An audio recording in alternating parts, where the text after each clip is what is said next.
আচ্ছা, জীবনের মানে কি আসলে অস্থায়ী? কিছু মানুষ কি পৃথিবীতে সাময়িক সময়ের জন্য আসে?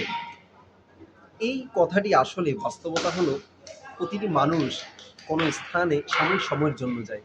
ঠিক যেমন পৃথিবীতে সাময়িক সময়ের জন্য এসেছে। কিছু মানুষ উচ্চশিক্ষার জন্য যায় কোনো স্থানে।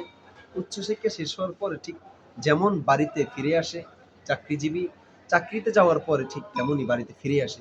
পৃথিবীতে মানুষও ঠিক তেমনই সাময়িক সময়ের জন্য এসেছে, যেখান থেকে এসেছে ঠিক সেখানে চলে যায়। আমি বলছিলাম আলিম ২০২৪-২৫ শিক্ষাবর্ষের দারুন সিদ্দিক আল মাদ্রাসা বেলরবি দ্বিতীয় তালার কথা। আমরা সম্ভবত ২০২৪ সালের আগস্ট মাসে আলিম প্রথম বর্ষে ভর্তি হয়েছিলাম। ঠিক তখন জনবহুল পরিবেশ, ছাত্রদের আনাগোনা, প্রতিটা মুহূর্ত, প্রতিটা সেকেন্ড, প্রতিটা কক্ষ থেকে এলেমের এক যে গুনগুন আওয়াজ, আজকে সেটা বন্ধ হয়ে যাচ্ছে। আজকে এটা বন্ধ হয়ে গিয়েছে, কারণ আজ গতকালকে আমাদের আলিম পরীক্ষা শেষ হয়ে গিয়েছে। আমরা এখন বর্তমানে দাঁড়িয়ে আছি বেল্লুরে দ্বিতীয় তলাতে। আমাদের এখানে দায়িত্বশীল ছিলেন রহমতপুরি হুজুর, চোদ্দগ্রামী হুজুর এবং আমাদের জাকারিয়া হুজুর। হুজুররা আমাদের তত্ত্বাবধানে দীর্ঘ ২টি বছর আমাদের পিছনে শ্রম ব্যয় করেছেন, এলেমের তাকিদ দিয়েছেন, আমাদেরকে পরামর্শ দিয়ে সাহায্য করেছেন। আজকে বন্ধের ঠিক পরের দিন আমরা ৩ জন কিছুক্ষণ আগেই ছিলাম, ঠিক একজন চলে গিয়েছে। আমরা এর মধ্যে আছি ২ জন। একজন আমার পিছনে আছে শাহরিয়ার, আর আমি মোহাম্মদ আব্দুল রাজ্জাক। আপনাদেরকে দেখায় আসলে সিট এখনো রুমে কিছুই নেই, ছাত্ররা সবাই চলে গেছে, এখন পুরো হল খালি। পিছন দিকে তাকালে দেখবেন যে পুরো হল প্রতি সময় যেমন আনাগোনা থাকতো, ছাত্ররা খেলাধুলা করতো, ছাত্ররা বিভিন্ন সময় হাসাহাসি করতো, হাঁটাচলা করতো, খেলাধুলা করতো, ঠিক এই পরিবেশটা কিন্তু আজকে আর দেখা যাচ্ছে না। আমি আপনাকে একটা রুমের কথাই বলি, এই রুমটার নং ২০৪ নং রুম। এটাতে আমরাই থাকতাম বেলরবির দ্বিতীয় তলা। এই রুমটার আমি যদি আপনাকে পজিশনটা বলি, তাহলে আমরা এই রুমে খাট ছিল আমাদের 60টা খাট ছিল, তার মধ্যে আমরা ৫ জন বসবাস করতাম, এখানে আমরা থাকতাম। তার মধ্যে সারিয়া ওই এখানেই থাকবে, এই কারণে প্রস্তুতি ওইরকম ভাবে নেই, কারণ পরবর্তী ঈদের পরে ওইখানে আসবে। আর এই সিরিটা থাকতো না, স্বাভাবিকভাবে এই সিটে আমাদের মালামাল থাকতো, বিভিন্ন হাবিজাবি থাকতো, আমাদের ডিম থাকতো, খাবারের আসবাবপত্র সবকিছু এই খাটটার উপরই থাকতো। আর এই জায়গায় থাকতো আমাদের শয়ের সাজার জিম, যিনি বলিষ্ঠ শরীরের অধিকারী। তার এটা সবচেয়ে বড় উদাহরণ হয়ে যাচ্ছে যে আজকেও কিন্তু নেই।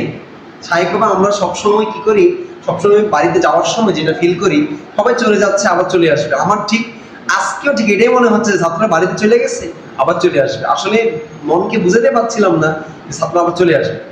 আচ্ছা, আপনি যদি দেখেন যে এই সিটটাতে আপাতত কেউ থাকতো না, এই সিটটাতে আমরা মাঝে মধ্যে খাবার টেবিল ডাইনিং হিসেবে ব্যবহার করতাম। এখন বস্তা আছে, বস্তার মধ্যে বই রাখা আছে। এই সিটটাতে নিয়ামতুল্লাহ, যিনি ভার্সিটি কোচিং করার জন্য চলে গিয়েছে। আপনাদেরকে আমি যারা সুন্দর করে দেখাই, আমাদের উপরের সাইডগুলোতে কিন্তু আমরা বিভিন্ন জিনিসপত্র রাখতাম। আজকে এই জিনিসগুলো একদম খালি রয়েছে, কারণ ছাত্ররা তাদের জিনিসপত্র, বিভিন্ন বেডিং, কম্বল, তোষক, কিতাবাদি রাখা ছিল উপরে, সবগুলো আজকে নিবিড় হয়ে রয়েছে। আপনাদেরকে সুন্দর একটা জিনিস দেখাই, এখানে সবচেয়ে পরিচিত মুখ আমাদের নাফিস থাকতো। নাফিসের সিটটা এখানে ছিল, এখানে টেবিল ছিল। আজকে কিন্তু নাফিসও নাই। আসলে এরকম আসলে কেউ নেই, পুরো হলে কেউ নেই, নাফিসও নেই, আজকে চলে গিয়েছে সকালবেলা। বিশেষ করে আমি আমার সবকিছু মোটামুটি গোছগাছ করা শেষ, কারণ আমি কালকে সকাল ভোরবেলায় রওনা দিয়ে দিব বাড়ির উদ্দেশ্যে। আসলে স্মৃতি কথাগুলো আসলে কি বলবো, প্রতিটা সেকেন্ডে, প্রতিটা মুহূর্তে, প্রতিটা দিন, সাল, মাস, প্রতিটা জায়গাতে আসলে স্মৃতি রয়ে থাকে। তবে একটা জিনিস খুবই ভাবার ছিল যে এসিতে থাকতাম, ঠিক এখানে টেবিলটা ছিল, বিভিন্ন, এটা যখন পরীক্ষা শুরু হবে তার আগে রুটিনটা তৈরি করা হয়েছিল, পরীক্ষা প্রস্তুতির জন্য এটা লাগানো হয়েছিল, এটা টিচারদের অনুরোধে টিচাররা বলেছিল তাই এটা বানানো হয়েছিল। এটা ক্লাস রুটিন ছিল, এটা আরবি একটা সংখ্যা ছিল, এটা রহমত ফিরোজের বলছিল তাই এটা তৈরি করা হয়েছিল পড়ার রুটিন হিসেবে।